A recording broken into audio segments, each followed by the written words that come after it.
Hey, remember when we used to make videos about reviewing movies? Oh, I used to watch movies and do reviews.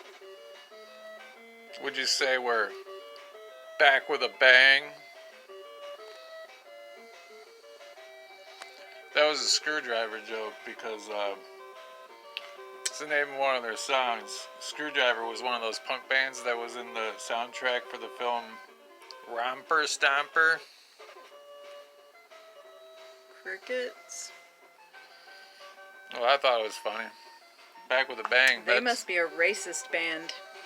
They're like the most famous of all the racist bands? Yep, they got a song called Back with a Bang. Back with a bang now. I did enjoy True some story. of the music, even though it was kind of racist. Not the lyrics, just... She liked the lyrics.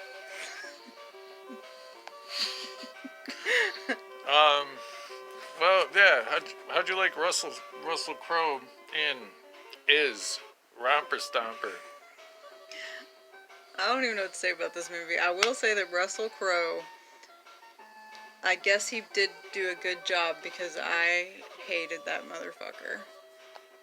He was, let's see, the story of Romper Stomper is, it's about Australia, and instead of like Mad Max, and it's like warring, it's just about Australia. Post-apocalyptic warriors. It's about Australia. Right, like usually it's roving bands of post-apocalyptic warriors in Australia. This time, it's a dystopian future. That's usually what the history of Australia is like. Maybe I should take this one this time. Yeah, and the gangs are, this time, it's Asians versus white power guys.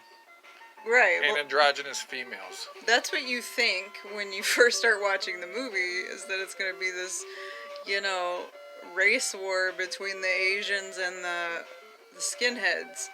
But then, after that, it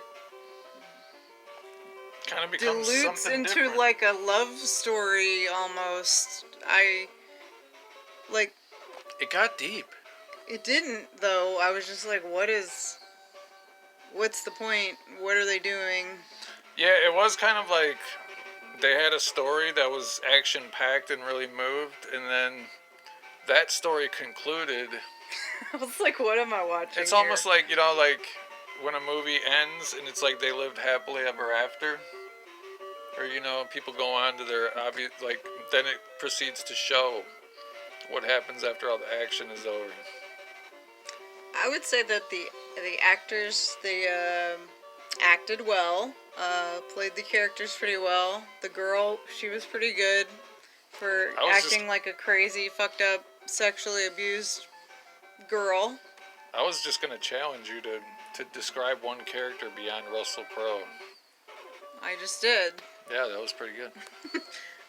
So I thought the three main actors were pretty decent. Yeah, really, I was going to say that as far as characters go, like real characters, the only people in the movie are this one girl who's not really a skinhead but kind of becomes one. It's not really a big, huge part of the story. I'm making it sound more significant. I wouldn't even say she became a skinhead. She just like kind of an opportunist in a bit of a way, and she's down for anything, like self-sabotaging type. Right. As an act of self-sabotage, she joins with a skinhead gang. We learned very early on that her dad is sexually abusing her, or has been, and that so obviously she's fucked up. And he's rich. This dude drives a Rolls Royce. He's like he's like famous. Like, isn't he a famous author? He's a famous author or artist. Or both. He's rich. Yeah, so it goes from the beginning. They are just raging on these Asians because they think they're taking over, and then their local Which bar. They apparently are. They buy the bar that they hang out at. Right. So the bartender doesn't feel the way the skinheads feel, even though they all frequent his bar, and he sells to these Asians. And so they get the skinheads keep attacking the Asians in the beginning, and so you think this is going to be a movie about that. And then the Asians come and basically burn their shit down. Yeah, the Asians win. And then they elope from this warehouse. Shouldn't be the end of the movie, really, except the problem is we're 40 minutes into it. Yeah, so then it becomes this entanglement of this crazy girl who the one skinhead is in love with. Oh, yeah, the third character in the film, which is Russell Crowe's friend, Davy. Yeah, it kind of is like, it almost has a feel of like a Girl Interrupted character meets... Deep Cut. What was that movie with Christian Slater where the girl and the guy are like all crazy? True crime? Is that what it's called? It wasn't the one where he has a radio station? No, that was Pump Up the Volume. Check out the big brain. They're kind of Joyce. I think they're kind of on a killing spree, and they run off together. It puts me in the mind of like that meets Girl Interrupted in the second half of the movie. I was gonna compare Romper Stomper and say it was American History X meets Gummo. It was just like it was like two movie plots in one, which didn't make sense. It's about like the most scummy people ever. Mm-hmm. Like you hate them all. Like I hated the girl. I hated the Russell Crowe character. Did you hate Davy's grandma? Yeah. What? What did she do? I mean, I don't like people that are always knocking on your fucking door trying to find out what you're doing. Get out of my life. She wasn't even joking. I wasn't joking. Davy's grandma. And like any of these characters, I got kind of excited when the Asians start standing up for themselves. Because I'm like, why are they fucking taking this shit? Fuck those guys. Burn their shit down. Kill them all. So I was kind of happy that the Asians actually did, they actually did kill one of their guys. I will say also in the beginning of the movie, it was like the violence was like a WWF level. Like you could see that they would push them into walls and then they would be like, and then they would start like pounding on them, but it wouldn't show that they were making any contact, but it was like meant to be very violent. So you had that mix of it looking real fake to like then your imagination of them brutally beating the shit out of these people for no reason. Right. It was just really weird. This was a movie that had the potential to kind of just be completely depraved and gratuitous. And I felt that the filmmaker, even if it kind of, is a little bit, I don't want to say amateurish, but I don't know. What I'm saying is that they kept the violence classy and to a point where, you didn't feel like you were watching an action movie. The violence was just kind of like more Lifetime Network, drama violence. Really more than action violence. See, I would consider that a negative. Well, yeah, but I mean, the movie, I was just confused. Like when I see this fake ass fighting and then cut to it feels really brutal. It's like this mind fuck situation happening. Like, what am I fucking watching and how am I supposed to feel about this? There was the whole lingering question was, what kind of fucking movie is this? Yeah, and it got worse when you got towards the second half where it completely changed plots, and you're like... Yeah, they get caught by the police at the end, or they're basically running from the police. So, like, it comes full circle in the end, where... these Asians pull up on a tourist bus and they're all like filming like your, typical stereotypical Asians with cameras on tour, and they're all standing there over the cliff filming and watching and seeing like these three people fighting and killing each other. That was kind of weird. And he hates Asians, and it's kind of like now they're watching him like make a complete fucking idiot of himself. My favorite part about was that though is that like, people criticize in like social media how like, somebody will get hit by a car or there'll be a fight or something and people just whip out their cameras and start filming. Mm-hmm. And this is 1992. And the end of the movie is like, people killing each other, and then the Asians just all have their cameras and like, mm-hmm. camcorders and they're just filming and not even giving a fuck. Right, I liked the end of the movie and how it was full circle with the beginning of the movie. I just didn't really understand the whole love triangle angle and Right, and there was certainly no, like, in American History X, we're shown, like, why the people are racist, and, like, we kind of get, like, a little glimpse of the world that they live in.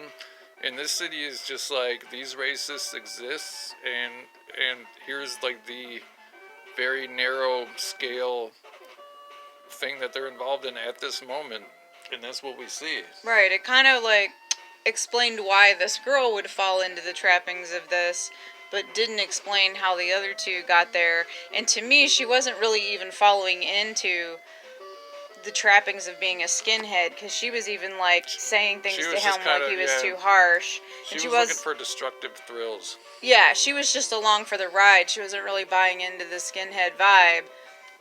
She was just fucking crazy and self-destructive. Didn't really seem like the film was being that preachy either. Like, no, like, aside from just maybe kind of the music scumbags going along with it being so racist, to me, made it feel like a propping up of this idea. Right, but there's really I don't think there's any way, unless you were the most immature, But like I said, like, the music kind of sounds good and it's high energy, intense, but what they're saying is really racist. So it's kind of like, yeah, it wasn't really done in a way to make it look charming or fun. right. Well, anyway, oh yeah, how'd you like Russell Crowe walking around in his panties? I thought that Russell Crowe looked smaller than what he normally looks in his movies like Gladiator. And are you saying he's Danny DeVito height? He looked really small. Didn't he look small to you? And I thought that Russell Crowe was like 6 foot tall or something. I don't know. He always looks big and tall in his other movies. Was he like that young? Maybe they just use camera angles, kind of like Ronnie James Dio in the. But I did like seeing him in his panties. Oh, and then they had those gratuitous sex scenes. Oh yeah, there were sex scenes with both Russell and that goes back to the love triangle part of the movie. And I'm like, why are we sitting here watching this? It doesn't even, like, flow with the movie. Yeah, it was a lot of what the fuck are we watching? And the sex actually looked very realistic, especially with Russell Crowe. Like, they looked like they were fucking. He nailed it. Like, I saw a little bit of dick there. Yeah, he nailed that. She saw it. I didn't see that part. He saw titties. But the point is, you see like one little half and boob. But it's not all that. The whole point of it is, like, why is the sex so realistic, but the fighting isn't realistic? It's a very confusing movie. Would you recommend this to anybody? No, I don't really know anybody that would probably, like, enjoy this movie. I'm thinking the kind of people that like Gummo and that movie Kids, and maybe even American History X. I didn't really like that movie either. Kids. I mean, I didn't either, but a lot of people like that movie. A lot of people like it. But Kids at least was like a, all the way through, you kind of knew what was happening. Wasn't, like, confusing like this. This is like it was about nothing. It might have been about nothing, but it was the same theme. It stayed level all the way through it. Like, it's like a coming-of-age story. But this one was just confusing. Maybe that was what he was going for. But to me, this was like a less is more situation. Somebody should have fucking talked to somebody and been like, maybe we should pull back on a few things, kind of figure out what we're going to do, hone it in I'll say that the movie, I would say for people who are just like, if you're a Russell Crowe completist, definitely see it. Who is a Russell Crowe completist? He's got fans. He's probably got females stalking him to this day. Maybe so. He played a good role. All the characters played their roles well. Right. Yeah, the movie had some good points to it. Can't really, as a whole thing, I wouldn't say that. I wouldn't be telling people that they should watch it unless like they really just want to see something weird, violent, or they love like skinhead related stuff. Right. Or if they're, ugh, ugh. I didn't even know like that it was a thing in Australia. So I guess it was a little bit Dude, educational. they love the roving gangs over there. I was surprised that there wasn't more motorcycles and leather. You know, I think of Aborigines when I think of Australia. Why Not really like a punk scene. Like I actually thought we were watching a movie where they were in England or Britain. Like I didn't realize we were in Australia. It's basically the same place. Alright, well, thanks for watching. Yep. Until next time. Romper Stomper, ladies and gentlemen.